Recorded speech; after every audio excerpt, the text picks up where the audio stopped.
이분은 사실 그림을 그릴 때가 이제 20세기 초반, 그러니까 1900년대 그때라서 한참 입체파가 막 뜰 때예요. 그래서 이제 초반에 이제 이 드샹도 입체파를 그려야겠다. 나도. 근데 그때 그렸던 그림이 바로 이 그림이에요. 계단을 내려오는 누드죠. 역시 우리 RM은 벌써 이름을 바로 계단을 내려. 왜냐면 18년에 국현에서 전시를 했었어요. 맞아요. 저도 이 봤었어요. 시리즈 중에 그 하나가 왔었어. 제가 봤던 기억. 물론 입체파 그림이라고 했지만 이게 입체파도 좀 다른 게 입체파는 일단 당시 다시점을 그리는 거였는데 이거는 계단을 내려오는 사람을 연속 사진을 착착 찍어서 붙여놓은 것 같은 느낌이죠. 그러니까 약간 입체파긴 한데 뭔가 좀 다른 느낌이에요. 영상을 평면으로 구현하라고 했던 것 같아요. 그래서 이 작품을 출품을 하는데 입체파 화가들이 이걸 보더니 이거는 입체파가 아니야. 많이 부족한데? 뭔가 우리랑 많이 달라. 부족해. 아니야. 맞아. 그래서 이거를 그러니까 자를 순 없고 이렇게 압력을 가해요. 이거를 좀 처리하면 좋겠다. 그래서 뒷시장이 팡 터져가지고 이거 그림 안 걸어. 그래서 인정받지 못하고 있다가 이제 미국에 가게 되는데 미국에서 이제 아모리 쇼. 그러니까 그게 미국 사람들에게 유럽의 선진 예술을 보여주는 그렇게 기획된 거예요. 무슨 박람회 같은 그런 게. 근데 지금은 미국이 중심이 됐으니까. 그렇지 뭐. 그렇죠. 초기엔 그런 거였죠. 여기에 아까 그 계단을 내려오는 누드를 출품을 했는데 유럽에서의 그 싸늘한 반응과는 달리 미국 사람들은 열광을 한 거죠. 이거 너무 좋아. 이 사람들이 이거 진짜 훌륭한 이거야말로 새로운 미술이다. 그래가지고 미국에 있으면서 이제 듀샹이 역사에 남을 이제 업적을 남기게 되는데 그 자기 동생에게 편지를 하나 쓰는데 그 편지에 뭐라고 나오냐면 자 내가 파리에다가 뭐 물건을 몇 개 두고 왔는데 물건이 바로 요 자전거 바퀴 자전거 휠하고 이 병을 걸어두는 거꾸로 이렇게 담아두는 마에가만 있죠 이렇게. 이 두 개를 딱 찍으면서 동생한테 편지에다가 자 내가 이것을 지금부터 레디메이드로 만들려고 한다. 레디메이드라는 것은 당시 미국에서는 그 기성복을 가리키는 단어예요. 그러니까 원래 옷은 맞춤형으로 만들어야 되는데 이제 공장형의 의류 제조 기법이 나오면서 대규모로 옷을 찍어낼 수 있었거든요. 그 레디메이드라고. 그러니까 이건 대량으로 찍었다는 뜻인데 공장에서 레디메이드로 만들려고 한다. 자 그러기 위해서 여기다가 내 이름을 서명해 주렴. 이 사람의 이름이 마르셀 듀샹이니까 그 이름을 써달라는 거예요. 동생 보고 자기 이름을 서명하게 하라고 했다는 그것이 예술 작품이 될 거라는 그런 이제 암시를 주는 건데 아주 역사적인 그런 편지예요. 왜냐하면 지금 실제로 많은 현대 미술가들은 예를 들어 뭐 유럽의 작가가 한국에서 전시를 할 때 한국으로 작품을 보내지도 않아요. 많은 경우에. 그렇죠. 안 보내요? 작품 지시서를 보내는데 이렇게 만들어라고만 하죠. 비엔날레 규격을 보내주면 그걸 보고 만들면서 계속 그 소통을 해요. 이렇게 맞나? 그래서 그 완성이 되면 그게 작품을 전시하게 되는 셈인데. 뭐 3D 프린팅이래 요즘. 그렇죠. 그때 작가가 한 것은 이 종이를 한 장 보낸 거죠. 많은 전시가 그런데요. 사실 이 듀샹의 이 행위가 바로 현대 미술의 그런 현대 미술의 시초가 된 것이죠. 근데 안타깝지만 동생의 답장이 뭐였냐면은 오빠 이거 다 치워서 없어. 아이고. 오빠 말을 듣고 가봤는데 다 버렸어. 그래서 새로운 미술이 탄생할 수 있었으나 이때 탄생 못해요.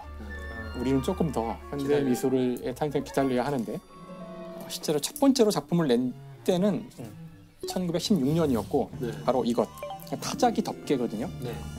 언더우드라고 타자기를 덮어두는 그 덮개인데 이거를 출품을 하게 돼요. 근데 이거를 출품을 하고도 저 출입구 옆에 그냥 갖다 놨대요.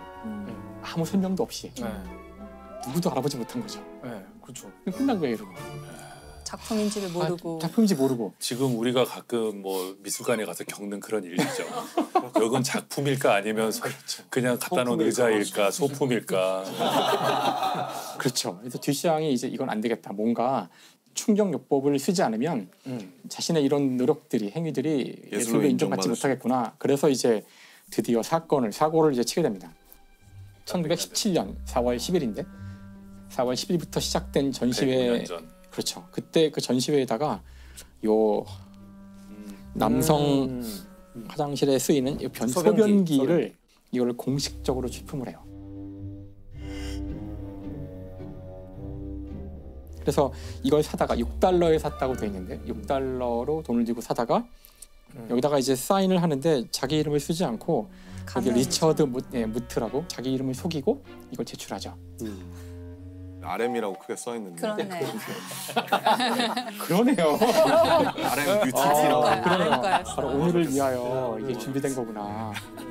이런 큰 플랜이 이 전시회는 더군다나 이제 유럽에서 항상 한참 유행하고 있는 그런 권위를 다 무시하고 그 심사도 없고 상도 주지 않는 모든 사람이 돈을 얼마 내면 두 개씩 출품할 수 있는 그런 모토를 내걸고 있는 그런 전시회였거든요. 그래서 전시 제목이 앙대팡당 그 독립미술가 협회라고 해서 약간 맞아. 독립된 뭐 그거를 미술가라고 따라한 그래서 이거를 취품을 하자 아무리 급진적인 미술을 표방하는 단체였지만 야 이거는 얘는 이게 무슨 이거는 작품이냐. 심하다. 이거는 너무하다. 그래서 긴급 회의를 열게 돼요. 회의를 열어서 결국은 이거를 이제 전시 불가 판정을 내리는데